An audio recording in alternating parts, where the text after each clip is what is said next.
Welcome to TED Talks Education. I'm John Legend. You're about to hear from some of the leading figures in education today. Bill Gates, Geoffrey Canada, Sir Ken Robinson, and many more. Get ready for some ideas worth sharing. TED Talks Education. Ladies and gentlemen, John Legend. Thank you.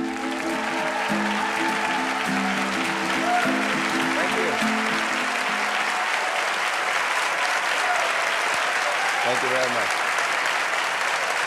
Wow. Good evening, everyone.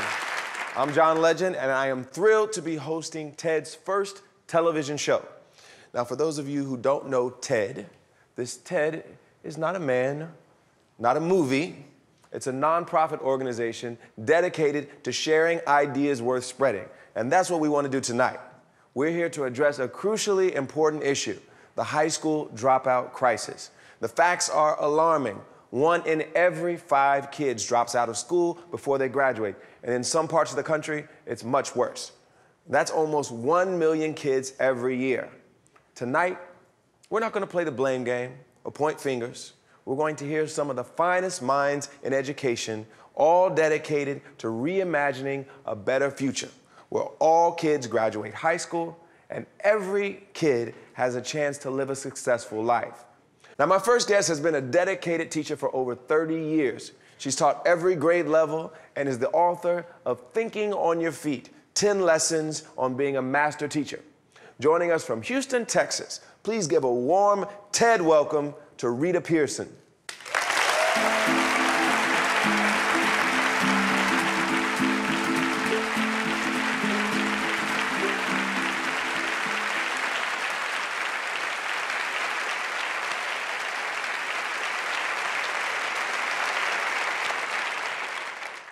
I have spent my entire life either at the schoolhouse, on the way to the schoolhouse, or talking about what happens in the schoolhouse.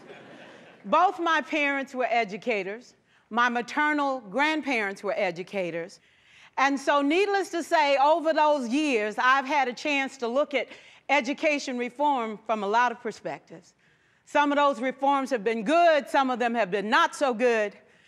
And we know why kids drop out. We know why kids don't learn. It's either poverty, low attendance, negative peer influences. We know why.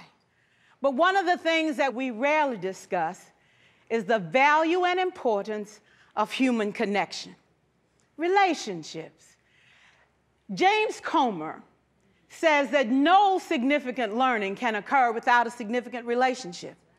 Everyone in this room has been affected by a teacher or an adult. For years, I have watched people teach. I have looked at the best and I've looked at some of the worst. A colleague said to me one time, they don't pay me to like the kids. They pay me to teach a lesson, the kids should learn it, case closed. Well, I said to her, you know, kids don't learn from people they don't like.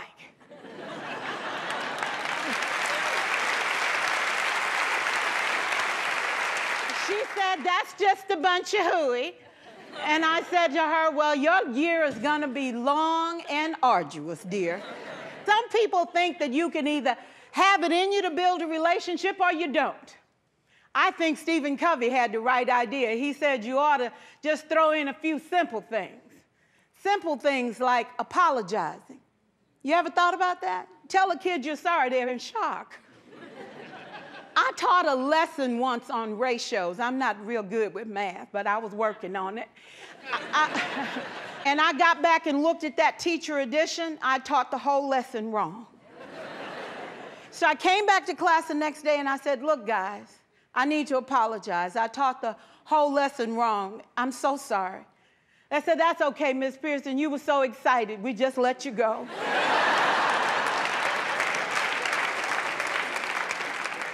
I have had classes that were so low, so academically deficient that I cried.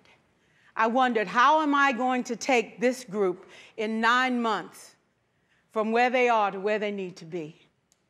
How do I raise the self-esteem of a child and his academic achievement at the same time? One year I came up with a bright idea. I told all my students, you were chosen to be in my class. Because I am the best teacher and you are the best students, they put us all together so we could show everybody else how to do it. One of the students said, really? And I gave him a saying to say, I am somebody. I was somebody when I came. I'll be a better somebody when I leave. I am powerful and I am strong. I deserve the education that I get here. I have things to do, people to impress, and places to go. And they said, yeah. You say it long enough, it starts to be a part of you. Would you agree? And so I gave a quiz. 20 questions. Student missed 18. I put a +2 on this paper and a big smiley face. He said, Miss Pierson, is this an F? I said, yes. He said, then why'd you put a smiley face? I said, because you on the roll. You got 2 right, you didn't miss them all. I said, and when we review this, won't you do better? He said, yes, ma'am, I can do better. You see, -18 sucks all the life out of you. +2 said, I ain't all bad.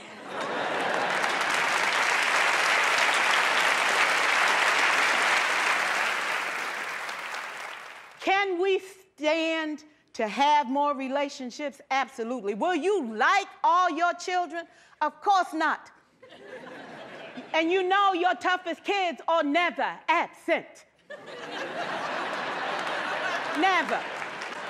And the tough ones show up for a reason. It's the connection. It's the relationships. And we come to work when we don't feel like it. And we listen to policy that doesn't make sense. And we teach anyway. Teaching and learning should bring joy. How powerful would our world be if we had kids who were not afraid to take risks, who were not afraid to think, and who had a champion? Every child deserves a champion, an adult who will never give up on them, who understands the power of connection and insists that they become the best that they can possibly be. Is this job tough? You betcha. But it is not impossible. We can do this. We're educators. We're born to make a difference. Thank you so much.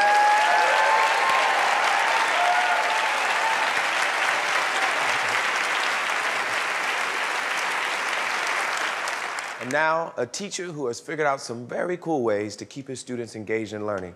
Joining us from Sacred Heart Cathedral High School in San Francisco, let's give it up for Dr. Ramsey Musallam.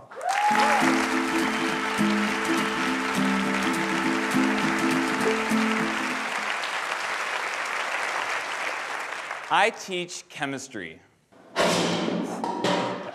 All right. So more than just explosions, chemistry is everywhere. Recently, I showed this to my students, and I just asked them to try and explain why it happened. The questions and conversations that followed were fascinating. You know, check out this video that Maddie from my Period 3 class sent me that evening.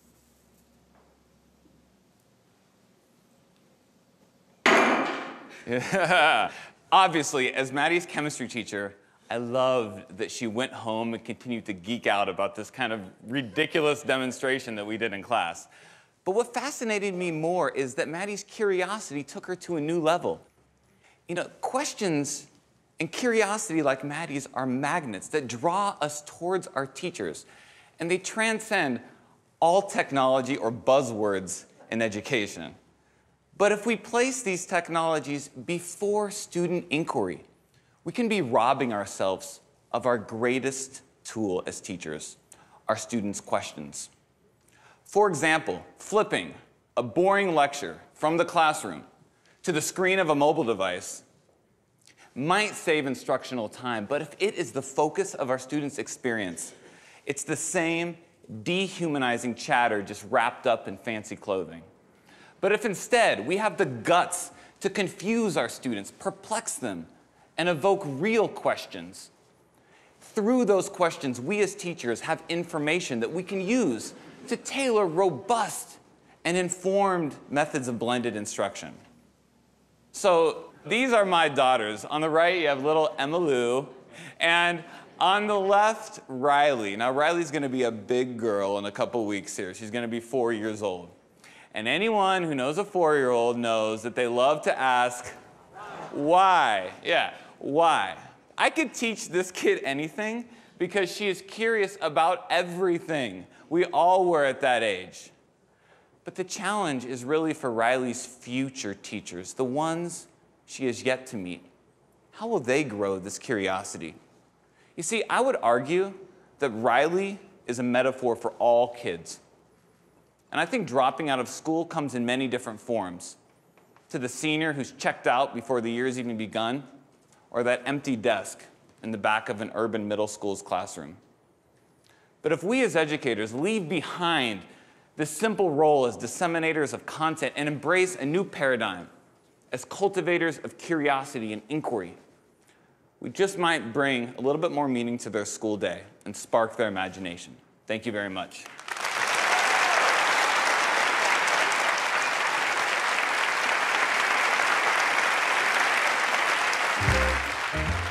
I'm 16 years old, and my name is Sharus Gayemi.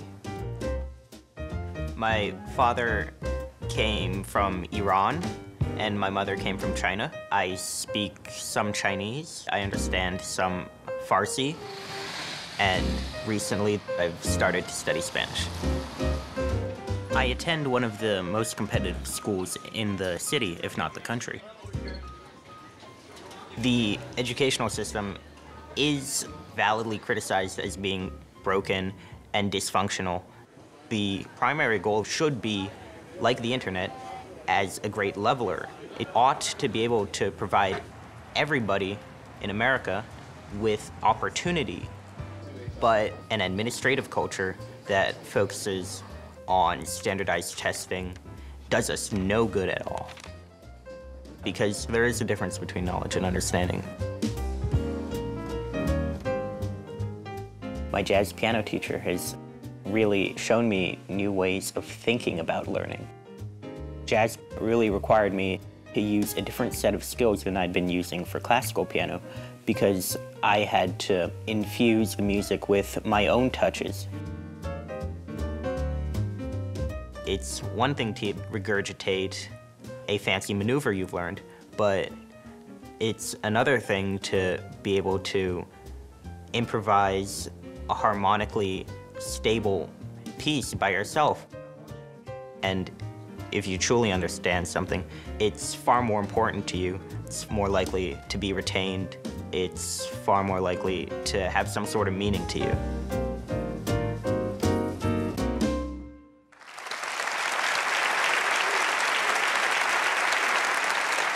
What does it take to succeed in school? Intelligence, social skills, good test taking? There may be something else we've all been missing. From the University of Pennsylvania, my alma mater, please welcome psychologist Dr. Angela Lee Duckworth.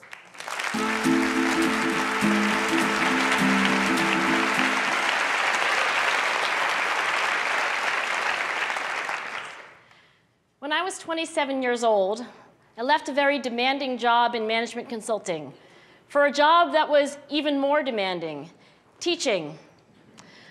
I went to teach 7th graders math in the New York City public schools. And like any teacher, I made quizzes and tests, I gave out homework assignments. When the work came back, I calculated grades. What struck me was that IQ was not the only difference between my best and my worst students. Some of my strongest performers did not have stratospheric IQ scores. Some of my smartest kids weren't doing so well. And that got me thinking. The kinds of things you need to learn in 7th grade math, sure, they're hard. Ratios, decimals, the area of a parallelogram. But these concepts are not impossible. And I was firmly convinced that every one of my students could learn the material if they worked hard and long enough. After several more years of teaching, I came to the conclusion that what we need in education is a much better understanding of students and learning from a motivational perspective, from a psychological perspective.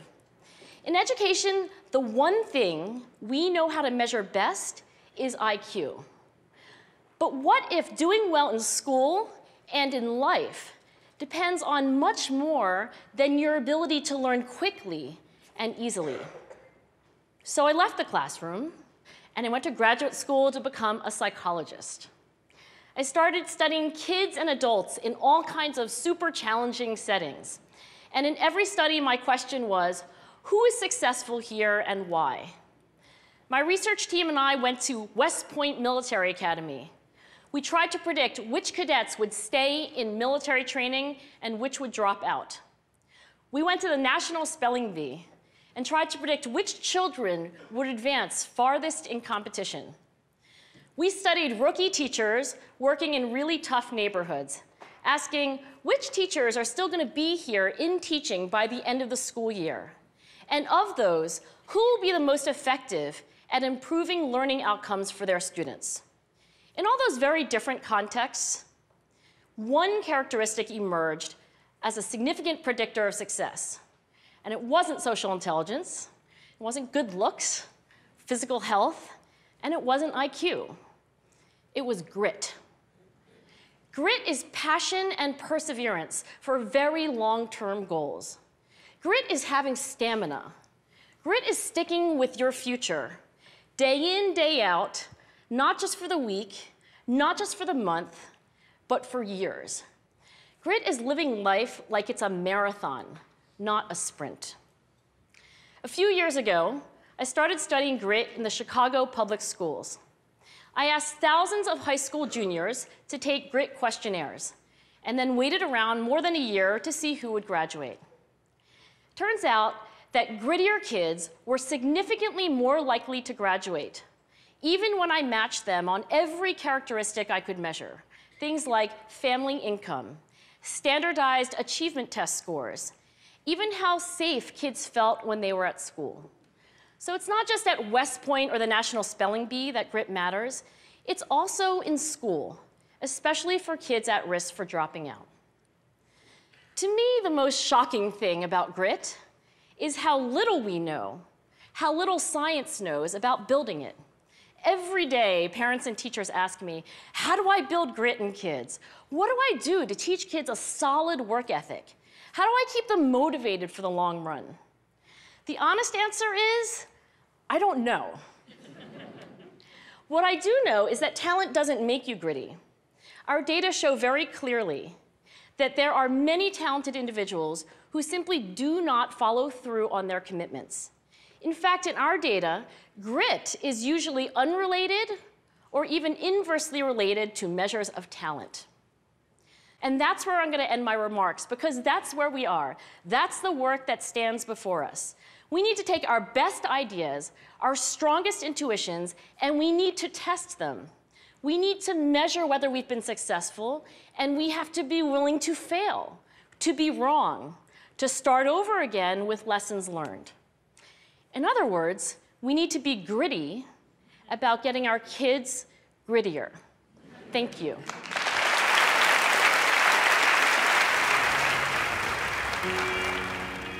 My name is Melinda Perez. I was born and raised in the Bronx, New York City, but my parents are Mexican. 2 years ago, graduating high school is not even in my plans. I was doing horribly in school.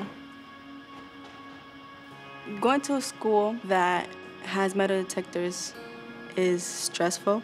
You have to stand in line 25 minutes to an hour. I would only go in third period and come out fourth. I went third period because I knew they didn't take attendance first and second. So basically, if you will go in third period, they will mark you present for the whole day. I just wasn't interested in school. Then, when I was 17, I gave birth to my daughter, Madeline. Getting pregnant changed my approach tremendously. I thought, I'm pregnant, I don't have a diploma. So what am I gonna be working the rest of my life, $7.25 an hour? No. I have to graduate and go to college. Being a mom, still going to high school, is overwhelming, I would say, at the beginning. But I had this math teacher who encouraged me to go on with school. She always said that she saw something in me. She was like, I know there's something inside you there that wants to fight for it. She always pushes me. She always gives me the hard questions because she knows that my favorite subject is math. She's always like, Melissa, figure this out. Melissa, figure that out. And I'm like, okay. I like that about her because she always tends to push me. Thelma is the first teacher that has treated me, I guess special. After I had my baby, I got my head to the game and I passed my classes. Being a mom at a young age either makes you or breaks you, but in my case, it made me. It made me have a total different visual for my future. I am the first person in my family to graduate from high school.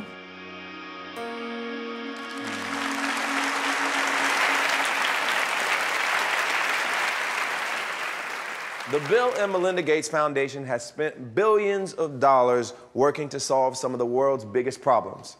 Here at home, their chosen focus is education.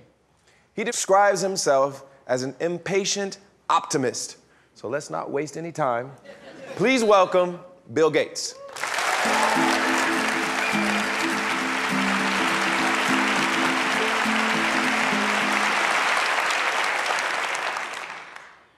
Everyone needs a coach. It doesn't matter whether you're a basketball player or a bridge player. My bridge coach, Sharon Osberg, says there are more pictures of the back of her head than anyone else's in the world. Sorry, Sharon. Here you go. We all need people who will give us feedback. That's how we improve. Unfortunately, there's one group of people who get almost no systematic feedback to help them do their jobs better. And these people have one of the most important jobs in the world. I'm talking about teachers. Until recently, over 98% of teachers just got one word of feedback: satisfactory. Today, districts are revamping the way they evaluate teachers, but we still give them almost no feedback that actually helps them improve their practice. Our teachers deserve better. The system we have today isn't fair to them. It's not fair to students, and it's putting America's global leadership at risk. So today I want to talk about how we can help all teachers get the tools for improvement they want and deserve. Let's start by asking, who's doing well? Well, unfortunately, there's no international ranking tables for teacher feedback systems. So I looked at the countries whose students perform well academically and looked at what they're doing to help their teachers improve. Consider the rankings for reading proficiency. We're tied for 15th with Iceland and Poland. Out of all the places that do better than the US in reading, how many of them have a formal system for helping teachers improve? 11 out of 14. The US is tied for 15th in reading, but we're 23rd in science and 31st in math. So there's really only one area where we're near the top, and that's in failing to give our teachers the help they need to develop their skills. Let's look at the best academic performer, the province of Shanghai, China. Now, they rank #1 across the board in reading, math, and science. And one of the keys to Shanghai's incredible success is the way they help teachers keep improving. They have weekly study groups where teachers get together and talk about what's working. They even require each teacher to observe and give feedback to their colleagues. You might ask, why is a system like this so important? It's because there's so much variation in the teaching profession. Some teachers are far more effective than others. In fact, there are teachers throughout the country who are helping their students make extraordinary gains. If today's average teacher could become as good as those teachers, our students would be blowing away the rest of the world. So we need a system that helps all our teachers be as good as the best. What would that system look like?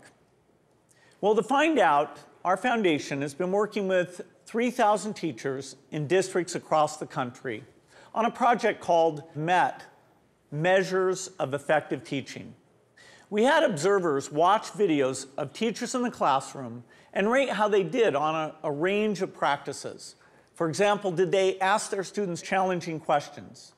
Did they find multiple ways to explain an idea? We also had students fill out surveys with questions like, does your teacher know when the class understands a lesson? Do you learn to correct your mistakes?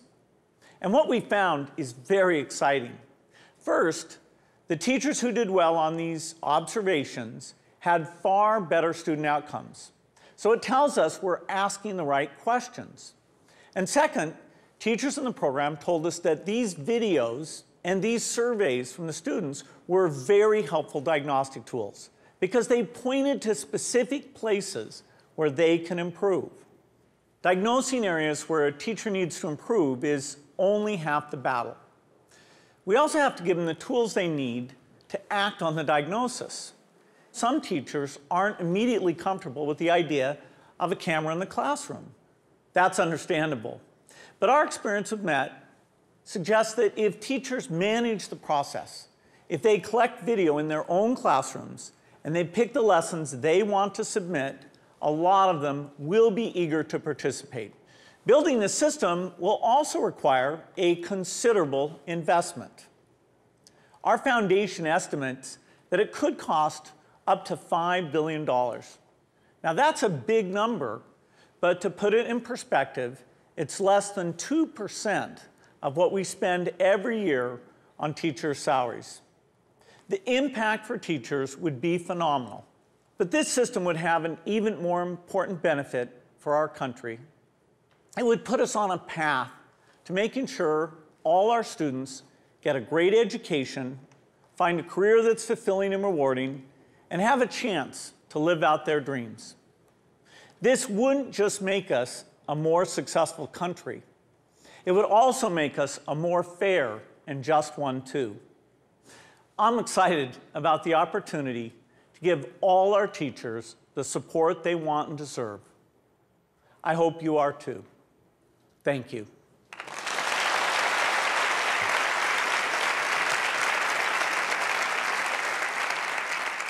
We gotta let them flame, let them speak their name, let them reach up to the clouds. They can't eat if we don't feed them. They can't read if we don't teach them. There's no light if we just hide them. Don't just let them die. Let them shine. Let them shine on. I was inspired to write that song by my next guest.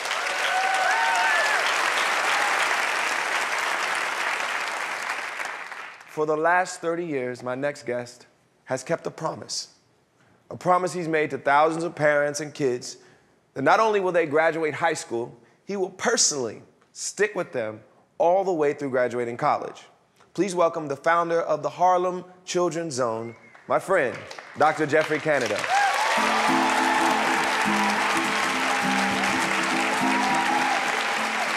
That was so beautiful, man. Thank you, thank you. Wow, wow, wow, wow. Woo! John Legend.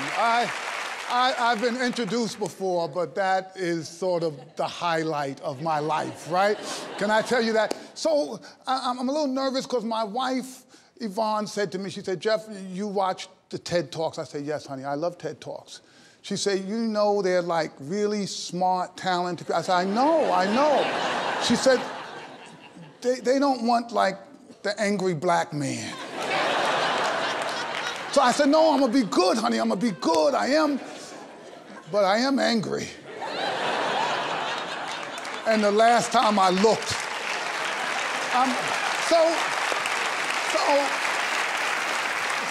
this is why I'm excited, but I'm angry. This year, there are going to be millions of our children that we're going to needlessly lose. That we could, right now, we could save them all. You saw the quality of the educators who were here. Do not tell me they could not reach those kids and save them. I know they could. It is absolutely possible.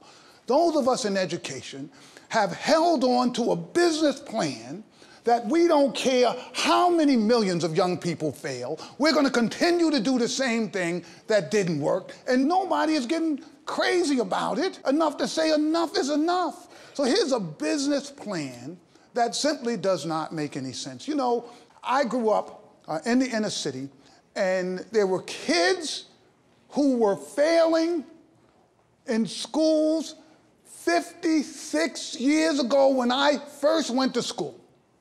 And those schools are still lousy today. 56 years later. And you know something about a lousy school? It's not like a bottle of wine, right? Where you say like 87 was like a good year, right? That's not how this thing, I mean, every single year. And so if I walk into those failing schools 56 years later, what's changed? Nothing. It's still the same approach. One size fits all. If you get it, fine. And if you don't, tough luck. Just tough luck. Why haven't we allowed innovation to happen? Do not tell me we can't do better than this. Look, why is it that when we had rotary phones, when we were having folks being crippled by polio, that we were teaching the same way then that we're doing right now? And if you come up with a plan to change things, people consider you radical. They will say the worst things about you. I said one day, well, look, if the science says, this is science, not me, that our poorest children lose ground in the summertime, right? You see where they are in June, you say, okay, they're there. You look at them in September, they've gone down. You say, woo. So I heard about that in '75 when I was at the ed school at Harvard. I said, oh, wow, this is an important study because it suggests we should do something. You know how long ago 1975 was? What have we done? We've done nothing. The science is clear. Some things we absolutely know works, but it makes people uncomfortable. And people are gonna get upset with me because everywhere I go, I offend almost everybody, so I'm not done with you all. I'm sure before this is over, you're gonna be mad too. We can't stifle innovation in our business. We have to innovate. And here's the rub. Some of it's not gonna work. You know, people tell me, yeah, those charter schools, a lot of them don't work. A lot of them don't. They should be closed.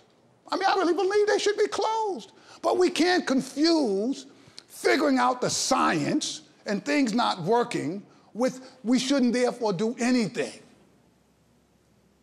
America cannot wait another 50 years to get this right. We have run out of time. I don't know about a fiscal cliff, but I know there's an educational cliff that we are walking over right this very second. And if we allow folk to continue this foolishness about saying we can't afford this, so Bill Gates says it's going to cost $5 billion. What is $5 billion to the United States? When the safety of America is threatened, we will spend any amount of money. The real safety of our nation is preparing this next generation so that they can take our place and be the leaders of the world when it comes to thinking and technology and democracy and all that stuff we care about. I dare say it's a pittance what it would require for us to really begin to solve some of these problems. So once we do that, I'll no longer be angry. So you guys, right, help me get there. Thank you all very much. Thank you. Thank you. Thanks, John. So what is the high school dropout rate at Harlem Children's Zone? Well, you know, John, 100% of our kids graduated high school. Last year in my school, 100% of them went to college. This year, seniors will have 100% graduating high school. Last I heard, we had 93% accepted to college. We better get that other 7% you know, that's just how this goes. Thank you, sir. Thank you.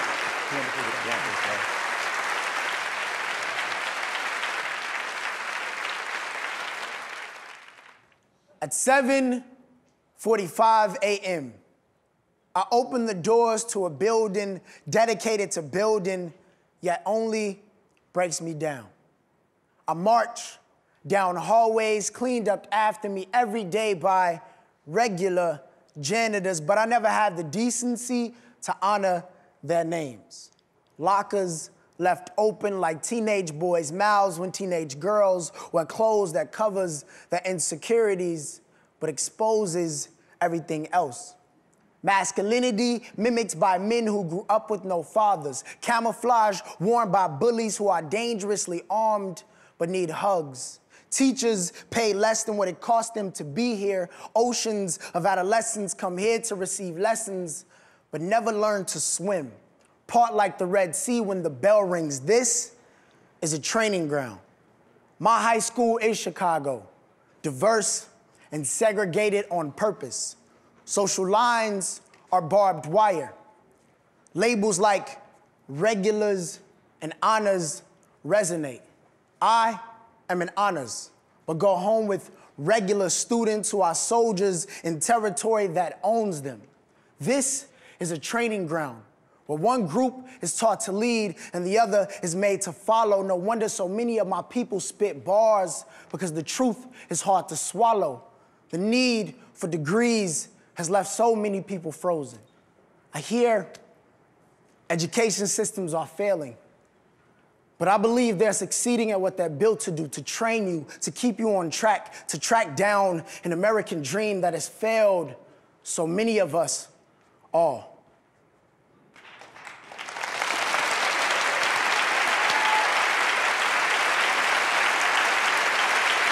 That was the winner of the Louder Than a Bomb Poetry Festival. His name is Malcolm London.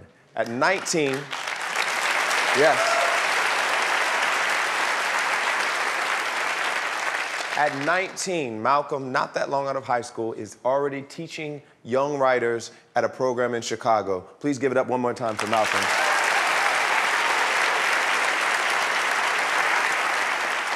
Now, my next guest understands the challenges that happen outside of the classroom that make it difficult to concentrate in the classroom. Please welcome an amazing teacher from the Los Angeles Unified School District, Pearl Arredondo.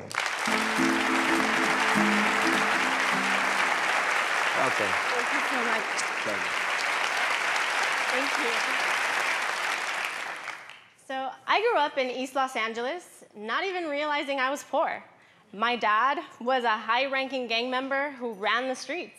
I remember one day I found my dad convulsing, foaming at the mouth, ODing on the bathroom floor. Really? Do you think that doing my homework that night was at the top of my priority list? Not so much. But I really needed a support network, a group of people who were going to help me make sure that I wasn't going to be a victim of my own circumstance. I needed teachers in the classroom every day who were going to say, you can move beyond that. And unfortunately, the local junior high was not going to offer that. It was gang infested, huge teacher turnover rate. So my mom said, you're going on a bus, an hour and a half away from where we live. Some teachers completely wrote me off as a lost cause. But then they were very surprised when I graduated from high school.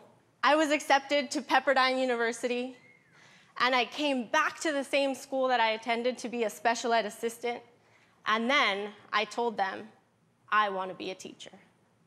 So I began my teaching career at the exact same middle school that I attended. And I really wanted to try to save more kids who were just like me. And so every year, I share my background with my kids, because they need to know that everyone has a story, everyone has a struggle, and everyone needs help along the way. I had a kid one day come into my class having been stabbed the night before. I was like, you need to go to a hospital, the school nurse, something. He's like, no, miss, I'm not going. I need to be in class because I need to graduate. So he knew that I was not going to let him be a victim of his circumstance. And this idea of creating a safe haven for our kids, I wanted that. So we created a new school. We created the San Fernando Institute for Applied Media, SFIM. And we made sure that we were still attached to our school district for funding, for support. But with that, we were going to gain freedom. Freedom to hire the teachers that we knew were going to be effective. Freedom to control the curriculum so that we're not doing lesson 1.2 on page 5. No.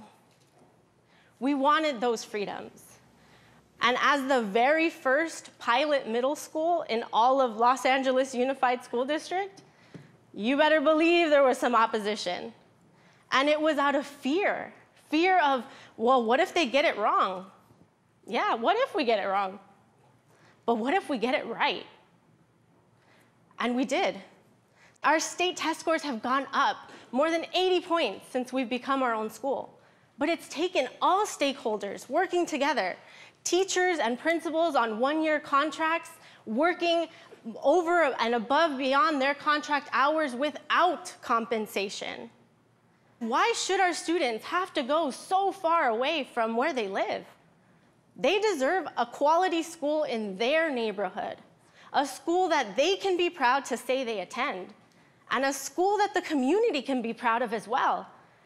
And they need teachers to fight for them every day and empower them to move beyond their circumstances. Because it's time that kids like me stop being the exception and we become the norm. Thank you.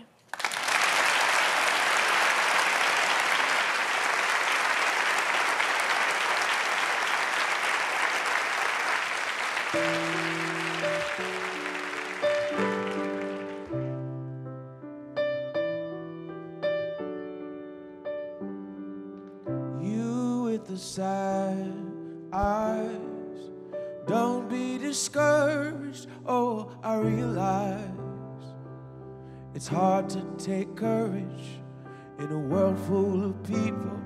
You can lose sight of it all, and the darkness inside you can make you feel so small. But I see your true colors shining through. I see your true colors, and that's why I love you. So don't be afraid to let them show. True colors are beautiful like a rainbow.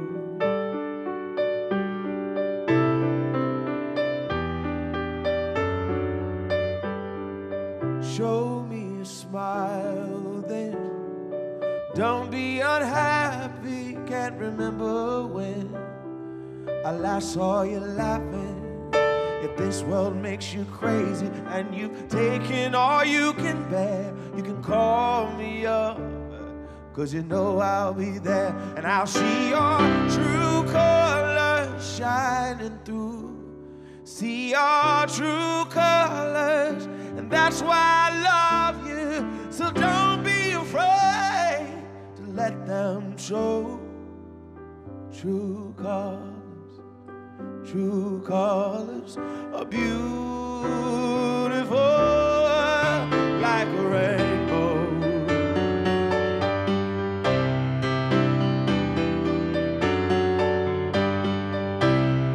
So don't be afraid to let them show. True colors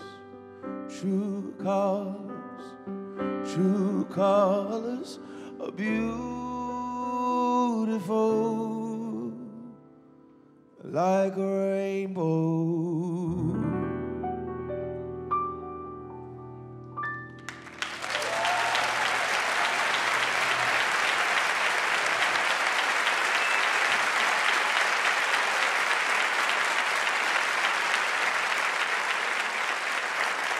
Now, no TED gathering on education could end without the wisdom of one man. He is the most viewed speaker on TED.com, and he was named one of the world's elite thinkers on creativity and innovation by Fast Company magazine, and in England, he's been knighted by the Queen. So, it is an honor to introduce educator and author Sir Ken Robinson.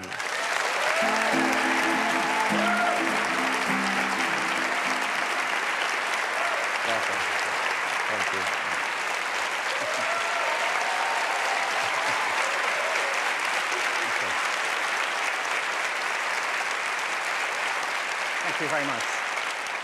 It's been a fantastic program, hasn't it? Fantastic.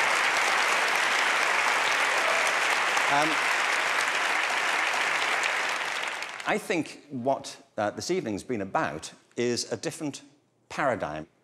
You see, most of our current measures here in the States, and by the way, when I say we, I live here. I haven't just popped over here, you know, to have a shot at you. I moved to America 12 years ago with my wife, Terry, and our 2 kids. Actually, truthfully, we moved to Los Angeles. Thinking we were moving to America. But anyway, it's a short plane ride from Los Angeles to America. And I've come across fantastic schools, great teachers, great supervisors, and we've seen some examples here. There's wonderful work happening in this country. But I have to say, it's happening in spite of the dominant culture of education, not because of it. I was at a meeting recently in Los Angeles they're called alternative education programs. These are programs designed to get kids back into education. They have certain common features. They're very personalized. They have strong support for the teachers, close links with the community, and a broad and diverse curriculum, and often programs which involve students outside school as well as inside school. And they work. What's interesting to me is these are called alternative education. You know? And all the evidence from around the world is if we all did that, there'd be no need for the alternative.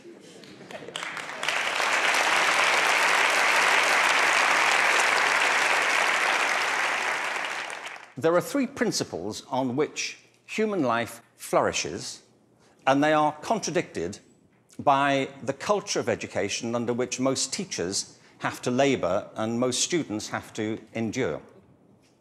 The first is this, that human beings are naturally different and diverse. Education under No Child Left Behind is based on not diversity, but conformity. What schools are encouraged to do is to find out what kids can do across a very narrow spectrum of achievement. One of the effects of No Child Left Behind has been to narrow the curriculum to those areas that are tested. And what we've heard here through a whole series of presentations is that kids prosper best with a broad and diverse curriculum. The second principle that drives human life and flourishing is curiosity. And we've heard it repeatedly through this program. If you can light the spark of curiosity in a child, they will learn without any further assistance very often. Children are natural learners. Teaching properly conceived is not a delivery system. You know, you're not there just to pass on received information. Great teachers do that. But what great teachers also do is mentor, stimulate, provoke, engage. You see, in the end, education is about learning. If there's no learning going on, there's no education going on. And people can spend an awful lot of time discussing education without ever discussing learning. The whole point of education is to get people to learn. A friend of mine, old friend, actually very old, he's dead. That's as old as it gets, I'm afraid. So, but a wonderful guy, he was. A wonderful philosopher. He used to talk about the difference between the task and achievement senses of verbs. You know, you can be engaged in the activity of something, but not really be achieving it. It's like dieting. It's a very good example, you know. There he is, he's dieting. Is he losing any weight? Not really. Teaching is a word like that. You can say, there's Deborah, she's in room 34, she's teaching. But if nobody's learning anything, she may be engaged in the task of teaching, but not actually fulfilling it. The role of a teacher is to facilitate learning. That's it. And part of the problem is, I think, that the culture of, the dominant culture of education has come to focus on not teaching and learning, but testing. Now, testing is important. Standardized tests have a place, but they should not be the dominant culture of education. They should be diagnostic. They should help. You know, if I go for a medical examination, I want some standardized tests. I do. You know, I want to know what my cholesterol level is compared to everybody else's on a standard scale. I don't want to be told on some scale my doctor invented in the car. You know, your cholesterol is what I call level orange. Really? Is that good? We don't know. But all that should support learning. It shouldn't obstruct it. And the third principle is this, that human life is inherently creative. It's the common currency of being a human being. It's why human culture is so interesting and diverse and dynamic. I mean, you may have a dog, and your dog may get depressed. You know, but it doesn't listen to Radiohead, does it? And sit staring out the window with a bottle of Jack Daniels. And, you know.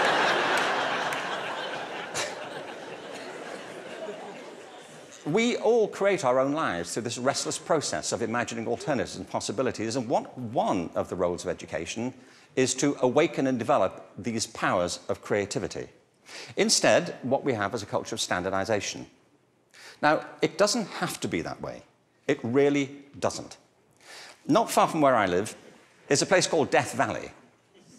In the winter of 2004, it rained in Death Valley. 7 inches of rain fell over a very short period. And in the spring of 2005, there was a phenomenon. The whole floor of Death Valley was carpeted in flowers. The whole place had turned into a meadow, a pasture, for a while. What it proved is this, that Death Valley isn't dead. It's dormant. Right beneath the surface are these seeds of possibility, waiting for the right conditions to come about. And you've seen it in all the examples we've heard from this evening.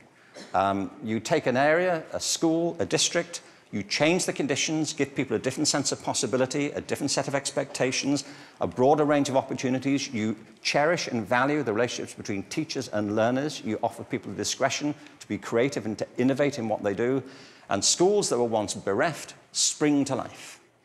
The real role of leadership in education, and I think it's true at the national level, the state level, at the school level, is not and should not be command and control.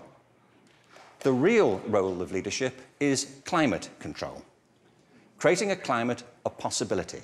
And if you do that, people will rise to it and achieve things that you completely did not anticipate and couldn't have expected.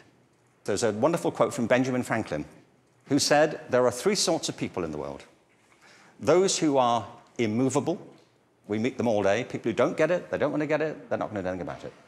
There are people who are movable, people who see the need for change and are prepared to listen to it. And there are people who move, people who make things happen. And what we've seen here this evening, I think, are wonderful examples of people who are moving. And there are many people throughout the country also moving. And if we can encourage more people, that will be a movement. And if the movement is strong enough, that's, in the best sense of the word, a revolution. And that's what we need. Thank you very much.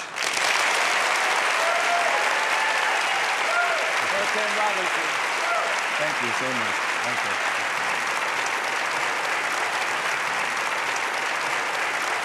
Thank you all. Thank you.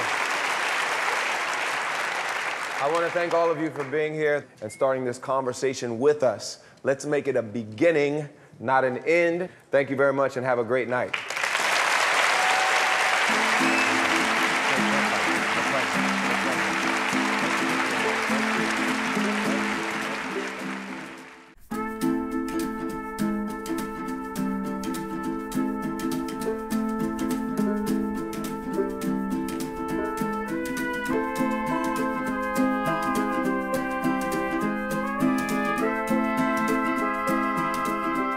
To learn more about this program, visit pbs.org/TED-Talks-Ed. To watch many more inspiring talks on education and other topics, visit TED.com.